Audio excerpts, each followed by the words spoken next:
Hanbím sa za prezidentku Čaputovú. Nechcem sa hanbiť aj za jej nástupcu, gratulujem všetkým divákom a voličom, ktorí dokázali včera v noci dopozerať to šialené panoptikum prezidentských kandidátov bez újmy na zdraví. Nechcem sa tej debate na RTVS venovať nejako extra podrobne, chcem sa pristaviť len pri niektorých momentoch. Poprvé, videli sme asi tú najneprofesionálnejšie vedenú predvolebnú diskusiu v moderných dejinách demokracie karpatského typu. To, že moderátori Marta Jančkárová a Marek Makara nepovolili diskutujúcim reagovať jeden na druhého, považujem za blamáž.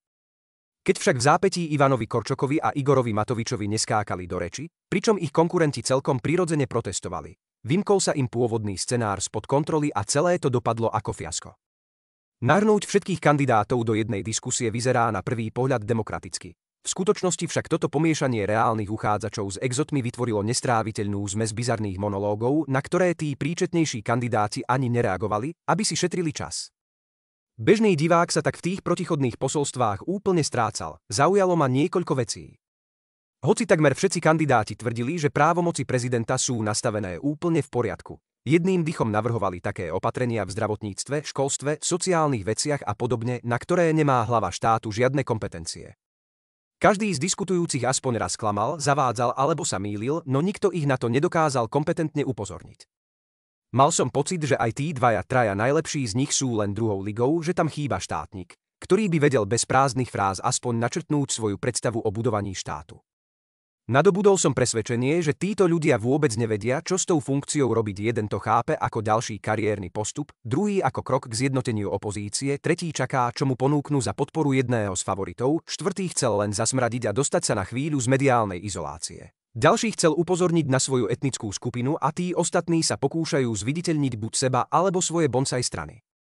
Keby to voliči tušili, asi by zaplakali. Nevidel som medzi nimi ani jedného skutočného štátnika. Iba zmes sebeckých záujmov. Je dobré, že sa táto čudná kampaň končí, lebo bola hysterická, bezobsažná a hovorilo sa v nej o všetkom možnom, len nie o skutočných úlohách hlavy štátu. Nezabrali ani dramatizujúce demonštrácie, ktoré napriek svojej masovosti priniesli presný opak. Zvýšili preferencie vládnej koalície.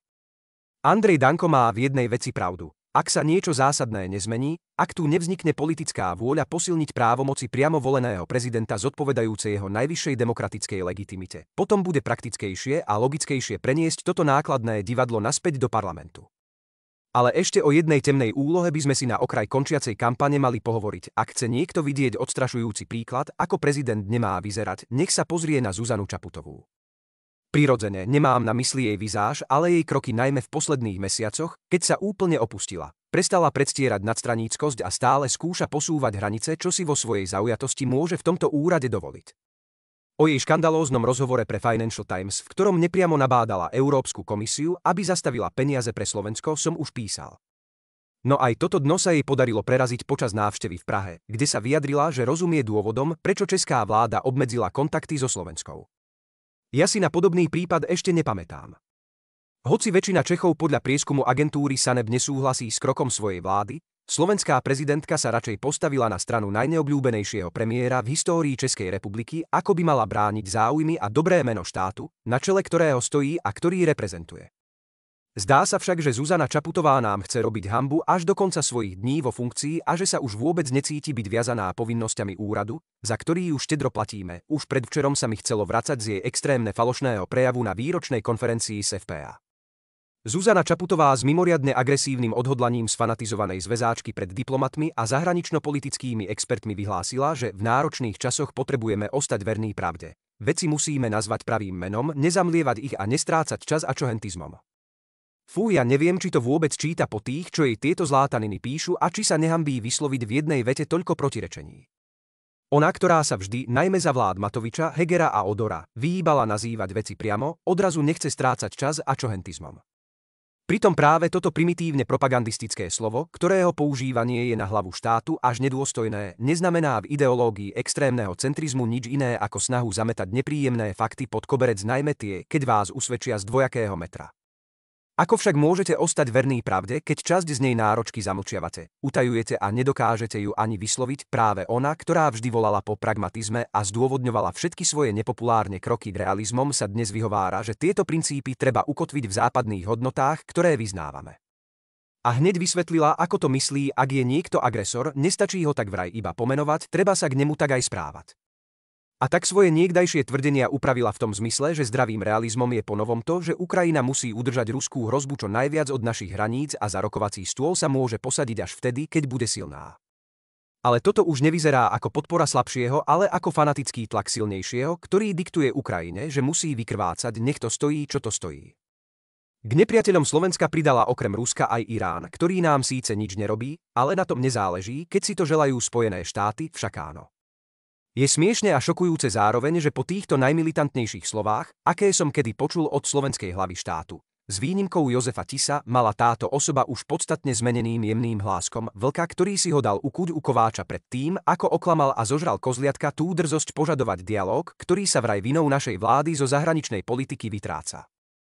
Toto si dovolí povedať niekto, kto celé roky ignoroval opozíciu, kto od volieb ignoruje stretnutia troch najvyšších ústavných činiteľov, kto sa radí len s progresívnymi politikmi a na legitímnu politickú reprezentáciu štátu kašle. Neuveriteľné, strácam slová, žiaľ, to nie je všetko. Prezidentka včera zneužila priestor vo verejnoprávnej televízii, aby sa pokúsila úplne bez zábran a bez hanby nahnať ešte nejaké hlasy Ivanovi Korčokovi nepriamými, ale jasnými narážkami na to, že žiadny kandidát nezlacní potraviny a nezabezpečí svetový mier, ale môže vraj garantovať ústavnosť a vyvíjať tlak na zmenu. No a potom medovým hláskom opäť mútila hlavy, že si vraj neželá nič viac ako nájsť spoločnú reč aj v otázkach, v ktorých si nerozumieme. Po toľkých skúsenostiach s touto extrémne falošnou ženou, ktorá úmyselne a arogantne polarizovala túto spoločnosť tak ako málo kto ignorujúc väčšinu občanov, môže naletieť na takéto lacné slová len klinický idiot alebo človek, ktorý sa prebral z kryogénneho spánku po 10 ročiach strávených v inej galaxii. Vrcholom tohto pokryteckého predstavenia je jej status, ktorým sa ospravedlnila všetkým, ktorých vraj táto vláda odvolala, urazila, údajne označila za nepriateľov štátu a vyhráža sa im trestnými stíhaniami. Najmä posledné dve obvinenia sú bezočivým klamstvom. Preto mi dovoľte, aby som sa na záver ospravedlnil ja, ospravedlňujem sa všetkým prenasledovaným, šikanovaným, kriminalizovaným a urážaným ľuďom, ktorých sa tento omyl na poste hlavy štátu nikdy nezastal. Ospravedlňujem sa všetkým, ktorých za predchádzajúcej vlády nezákonne väznili a Zuzana Čaputová mlčala. Ospravedlňujem sa všetkým, ktorých nazývali opicami, dezolátmi, lúzou a sviňami kvičiacimi na bitúnku a Zuzana Čaputová mlčala.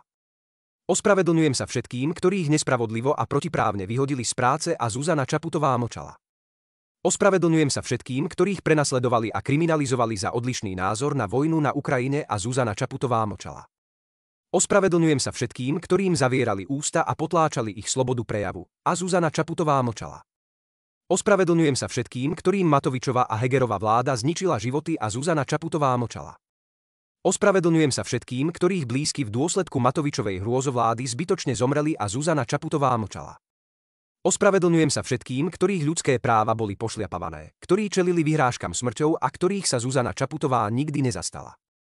Ospravedlňujem sa všetkým, ktorým zmarila ich právo na referendum, hoci vo včerajšom príhovore k prezidentským voľbám sa falošne odvolávala na presne ten istý článok ústavy, ktorý toto právo zaručuje.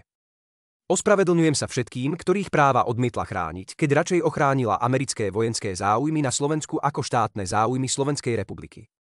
Zuzana Čaputová, dni, keď vám formálne preukazujem úctu ako predstaviteľke najvyššieho štátneho úradu, ktorý si vážim, sa krátia. Vo svojej úlohe ste hanebne zlyhali a ste taká arogantná, že sa ospravedlňujete za iných a nie za seba. Zo skládky ste vzišli, na smetisko dejín aj patríte.